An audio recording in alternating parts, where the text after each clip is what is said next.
in the desolate wastes of the soul-scarred lands, where the very air tasted of despair, a chilling silence reigned.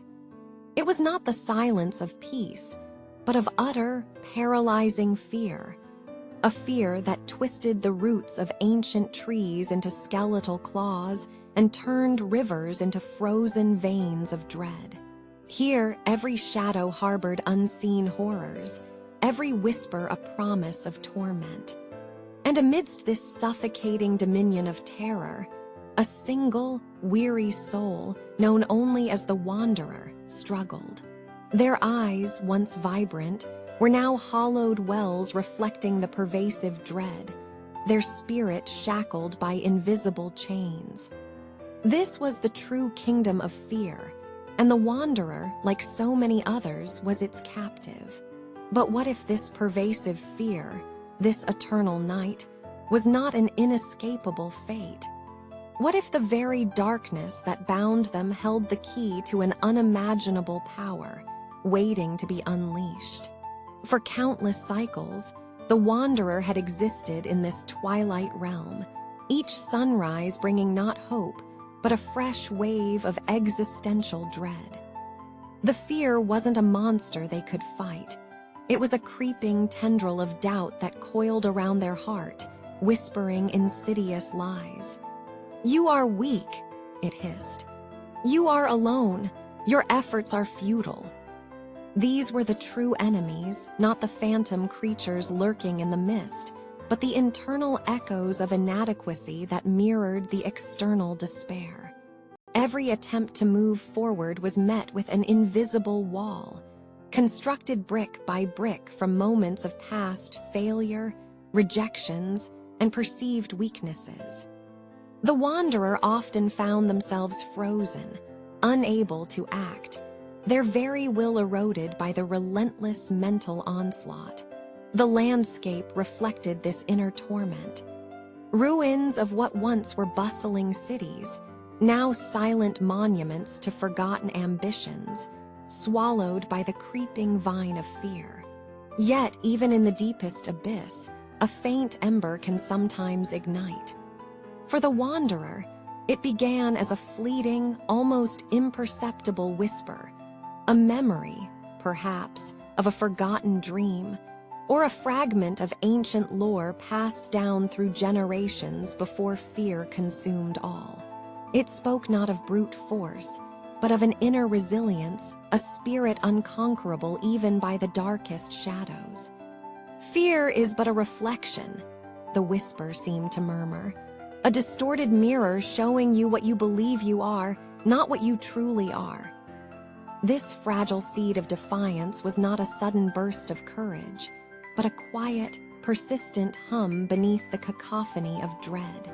It urged the Wanderer to simply observe the fear, not to fight it, but to understand its nature, to see it for the illusion it was. This was the first, terrifying truth. The monster was not outside, but an internal construct, its power derived from the Wanderer's own belief in its omnipotence.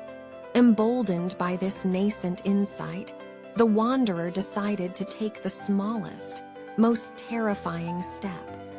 Their goal was not to vanquish a monstrous entity, but to simply walk towards a place they had always avoided. The whispering maw, a gaping chasm from which the most chilling whispers of fear seemed to emanate. Every instinct screamed, "Retreat!" The ground seemed to crack beneath their feet, phantom hands clutched at their cloak, and the air grew thick with the stench of ancient dread. Their heart pounded like a war drum, threatening to burst from their chest. Yet they pressed on, one agonizing step after another. It wasn't about courage in the traditional sense, but about defiance, a stubborn refusal to be dictated to by an internal tyrant. Each step was a battle won, not against an external foe, but against the insidious voice of self-preservation that disguised itself as wisdom. Reaching the edge, the Wanderer did not fall in, nor did they conquer anything tangible. They simply stood there, breathing, trembling, but present in the face of their greatest terror. And in that moment, a sliver of the abyss's power, once paralyzing, seemed to acknowledge their defiance. The initial triumph was fleeting. The chasm, while not consuming them, had provoked a deeper, more personal terror. In the days that followed, the Wanderer found themselves plagued by nightmares and waking visions, not of external monsters, but of their own failures, their weaknesses, magnified and distorted into grotesque forms. This was the inner demon, the manifestation of their own self-doubt and unworthiness. It mocked their small victory, reminding them of every misstep, every moment they had stumbled. This phase was perhaps the most brutal, for the enemy was indistinguishable from themselves. The Wanderer had to learn to look at these monstrous reflections not with shame or fear, but with detached observation. They began to understand that these demons were not solid entities, but projections of their own mind, given power only by their emotional reaction. By acknowledging them, by feeling the discomfort without being consumed by it, the demon's hold began to weaken, subtly, painstakingly. The path to mastery over fear was not a straight one. There were days when the shadows seemed to reclaim their hold, when the whispers of doubt returned with renewed ferocity. But each setback, each fall, became a lesson. The Wanderer learned that true resilience wasn't about never failing, but about the unwavering commitment to rise again, each time a little wiser, a little stronger. They began to understand that the darkness was not an external force seeking to destroy them, but a crucible, a forge in which their spirit was being tempered. Every scar was a testament to a battle fought and survived, every tremor a reminder of the power they were learning to control. They sought out smaller, controlled challenges, walking through a previously feared grove, speaking aloud a previously unspoken truth. And with each small victory, the internal landscape began to shift. The skeletal trees seemed less threatening, the air slightly less oppressive, as if the very world responded to their hardening will. Through persistent struggle, a profound realization dawned upon the Wanderer. Fear, they understood, was not an external entity to be slain, but a primal energy, a raw, untamed power that could either paralyze or propel. When misunderstood, it became a monster. When embraced and redirected, it transformed into an invaluable ally. The whispers that once terrified them were now recognized as mere vibrations, signals from their nervous system, alerts to potential danger or simply to change. The shadows were not places of malevolent entities, but areas of unknown potential. The Wanderer learned to observe their fear as one would a powerful, wild beast, with respect, without judgment, and with the intention to understand its nature, not to conquer it through brute force, but through cunning and wisdom. This was not about eradicating fear, but about changing one's relationship with it, seeing it as a part of the self, a dark twin to courage. With this newfound understanding, the Wanderer sought out the heart of the soul-scarred lands, a monolithic, obsidian spire known as the Citadel of Whispers, from which the most pervasive fear seemed to emanate. This was not a physical battle, but a ritual of defiance. Upon reaching the spire's base, they did not attack it, but sat in quiet meditation, allowing every remaining fear, every doubt to wash over them. They did not resist, nor did they indulge. Instead, they observed each fear, named it, acknowledged its presence, and then, with deliberate intent, released their emotional attachment to it. It was a painstaking process, like untangling 1,000 intricate knots.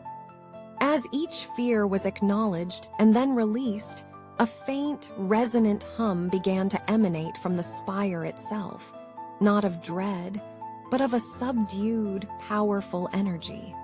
This was the moment of reclamation, taking back the power they had unwittingly given away to their fears. As the last echoes of fear were released from their grasp, a profound transformation occurred. The raw energy that had once manifested as terror now surged within the wanderer as pure, unadulterated will. They stood not as a conqueror of external monsters, but as a master of their internal landscape. The soul-scarred lands, though still dark, no longer held them captive. The menacing shadows now seemed to stand at attention, mere reflections of the wanderer's own formidable presence. They had ascended not to a state of fearlessness, but to a state of fear mastery. This was the ultimate triumph, realizing that the evil of the fantasy world was not an external enemy to be vanquished, but an internal challenge to be embraced. The strength gained was not to destroy, but to create, not to flee, but to navigate. The wanderer's journey concluded not with the absence of shadows, but with the ability to dance within them, unburdened.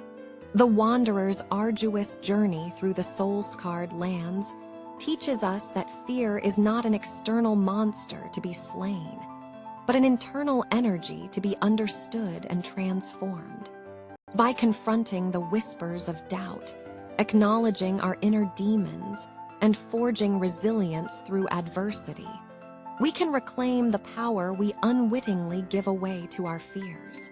This process of deep introspection and defiance culminates not in the eradication of fear, but in its mastery, allowing us to harness its raw power as a catalyst for our own unyielding will and personal eccentric bravery. Is not the absence of fear, but the relentless pursuit of purpose in its very presence. The shadows will always exist, but it is our choice whether to be consumed by them or to become the beacon that illuminates their depths. Embrace your inner demon, for within your deepest fears lies the untapped reservoir of your greatest strength. Rise not above the darkness, but through it, forging your destiny with the very essence of what once held you captive. Let your will be the blade that carves your path through the inevitable shadows of life.